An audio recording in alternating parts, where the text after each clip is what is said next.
কিছু মানুহক কাম আৰু পইচা দিলেই বিজেপি হোৱা নাই বিজেপিয়ে এতিয়া দিয়ে প্ৰলোভন হিতাধিকাৰীৰে ৰণ জিকিব খুজিছে বিজেপি নেতৃত্বই তৃতীয় পৰ্যায়ৰ নিৰ্বাচনৰ প্ৰাক মুহূৰ্তত অশোক শৰ্মাৰ বিস্ফোৰণ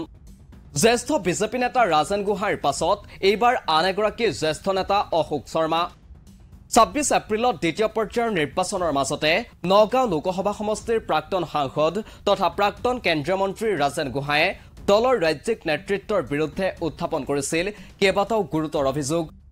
ইয়াৰ বিৰুদ্ধে মুখ্যমন্ত্ৰী ডক্টৰ হিমন্ত বিশ্ব শৰ্মাই দলৰ ৰাষ্ট্ৰীয় নেতৃত্বই ব্যৱস্থা গ্ৰহণ কৰিব বুলিও প্ৰকাশ কৰিছিল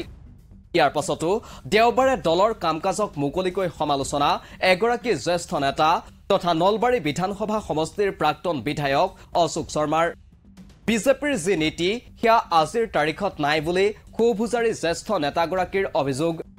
কিছু মানুহক কাম দিলে কিছু মানুহক পইচা দিলে বিজেপি হোৱা নাই বিজেপিৰ চৰকাৰ হৈছে কিন্তু বিজেপিৰ নীতি আদৰ্শৰ পৰা এতিয়া বহু দূৰ আঁতৰি গৈছে যাৰ বাবে জ্যেষ্ঠ কাৰ্যকৰ্তাসকল বহি যাব লগা হৈছে যি আদৰ্শৰে চৰকাৰ গঠনত সক্ৰিয় ভূমিকা লোৱা হৈছিল সেই প্ৰক্ৰিয়া আজিৰ তাৰিখত নাই এইটো মই ভাবা কথা নাই এইটো আচলতে মই সোধা কথা নাছিল এইটো আপোনালোকে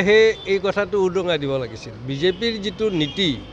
সেই নীতিটো আজিৰ তাৰিখত নাই আৰু যাৰ কাৰণে আমি সেইটোৰ কাৰণেতো আমি খুলিলোঁ কিন্তু কিছু মানুহক কাম দিলে কিছু মানুহক পইচা দিলে মানে বিজেপি হোৱা নাই বিজেপি চৰকাৰ হৈছে কিন্তু বিজেপিৰ নীতি আদৰ্শৰ পৰা এতিয়া বহু দূৰত গুচি গৈছে যাৰ কাৰণে এই আপুনি কোৱাৰ দৰে জ্যেষ্ঠ কাৰ্যকৰ্তাসকল বহি যাব লগা হৈছে কাৰণ আমি যি আদৰ্শৰে পৰিপুষ্ট হৈ দলটোক আগবঢ়াই নিয়াত বা চৰকাৰ গঠন কৰাত সক্ৰিয় ভূমিকা লৈছিলোঁ সেই প্ৰক্ৰিয়া আজিৰ তাৰিখত নাই বিজেপিৰ বিৰুদ্ধে প্ৰলোভনৰো অভিযোগ প্ৰাক্তন বিধায়কগৰাকীৰ তেওঁৰ স্পষ্ট মন্তব্য বিজেপিয়ে প্ৰলোভন নিদিয়ে কিন্তু এতিয়া প্ৰলোভনৰ পয়োভৰ চলিছে এইবোৰৰ বিৰোধিতা কৰি সংগঠন শক্তিশালী কৰি 2016 চনত ৰাজ্যত পৰিৱৰ্তন কৰা বুলিও দাবী জ্যেষ্ঠ বিজেপি নেতাগৰাকীৰ বিজেপিৰ যিটো নীতি আছিল আমি বিজেপিয়ে প্ৰলোভন নিদিওঁ কিন্তু এতিয়া প্ৰলোভনৰ পয়োভৰ চলিছে আমি এইবিলাকৰ বিৰোধিতা কৰি 15 চনৰ পৰা 13-14-15 চনৰ পৰা সংগঠন শক্তিশালী কৰি হল্লত পৰিৱৰ্তন কৰিছে ইয়াৰ প্ৰলোভনৰ বিৰোধিতা কৰি কিন্তু এতিয়া আমাৰ দলতে প্ৰলোভন হৈছে আৰু মানুহে এইটো বিশ্বাস কৰিছে গতিকে তেনেকুৱা ক্ষেত্ৰত আমি মিছাটো কথা ক'ব নোৱাৰোঁ গতিকে আমি যিহেতু মিছা কথা ক'ব নোৱাৰোঁ আমি সেইকাৰণে নিৰ্বাচনী প্ৰক্ৰিয়াত আৰু সহযোগ বিচৰা নাই সেইকাৰণে আমি নিৰ্বাচনী প্ৰক্ৰিয়াৰ আনহাতে এতিয়া আগৰ দৰে বিজেপিৰ অৱস্থা নাই বুলিও মন্তব্য প্ৰাক্তন বিধায়ক অশোক শৰ্মাৰ ইয়াৰ কাৰণ দৰ্শাই তেওঁৰ মন্তব্য দলৰ নেতৃত্বই হিতাধিকাৰীৰে ৰণ জিকিব বুলি ভাবিয়েই তেওঁলোকৰ দৰে কাৰ্যকৰ্তাসকলক এলাগি কৰিছে ডিব্ৰুগড় লোকসভা সমষ্টিত বুথ কমিটিৰ প্ৰবন্ধকৰ দায়িত্ব পালন কৰাৰ কথাও উল্লেখ কৰি তেওঁ কয় বৰপেটা লোকসভা সমষ্টিৰ কোনো এখন দলীয় সভালৈ তেওঁক নিমন্ত্ৰণ নজনালে এতিয়াতো আৰু আগৰ দৰে বিজেপিৰ অৱস্থা নাই কাৰণ এতিয়া আমাৰ নেতৃত্বই হিতাধিকাৰীয়ে ৰণ জিকিব বুলি ভাবিয়ে আমাৰ দৰে কাৰ্যকৰ্তাসকলক মানে এলাগি কৰা আমি অনুভৱ কৰিছোঁ নহ'লে মোক ডিব্ৰুগড়ত দিছিল দায়িত্ব তাত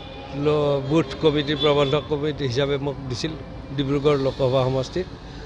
বুথ সমিতি প্ৰবন্ধক হিচাপে মই সেই দায়িত্ব নিষ্ঠাৰে পালন কৰি মই আহিছোঁ আহি ইয়াত থাকিলোঁ আৰু মই মানে তেনেকুৱা সুৰুঙাই চাই আছিলোঁ যিহেতু তাত ডিব্ৰুগড়ত থাকি নিৰ্বাচনৰ কামত লাগিলোঁ বৰপেটাতো লগাৰ তীব্ৰ বাসনা আছিল কিন্তু কোনো এখন মিটিঙতে যিহেতু বিচৰা নাই উল্লেখ্য বৰপেটা লোকসভা সমষ্টিৰ NDA তথা অসম গণ পৰিষদৰ প্ৰাৰ্থী ফণীভূষণ চৌধুৰীক শুভেচ্ছা জনাবলৈ দেওবাৰে বঙাইগাঁৱলৈ গৈছিল জ্যেষ্ঠ বিজেপি নেতাগৰাকী তাতে সাংবাদিকৰ প্ৰশ্নৰ উত্তৰত কৰে তেওঁ কেইবাটাও তাৎপৰ্যপূৰ্ণ মন্তব্য ৰাজ্যত তৃতীয় পৰ্যায়ৰ লোকসভা নিৰ্বাচনৰ প্ৰচাৰ অভিযানৰ অন্তিম দিনটোতে অশোক শৰ্মাই কৰা মন্তব্যই স্বাভাৱিকতে দলক অস্বস্তিত পেলাব কিন্তু এই সন্দৰ্ভত মুখ্যমন্ত্ৰী ডক্টৰ হিমন্ত বিশ্ব শৰ্মা আৰু দলৰ নেতৃত্বৰ প্ৰতিক্ৰিয়াও হ'ব লক্ষণীয় নিউজ ডেস্ক ৰিপোৰ্ট দি ক্ৰছ কাৰেণ্ট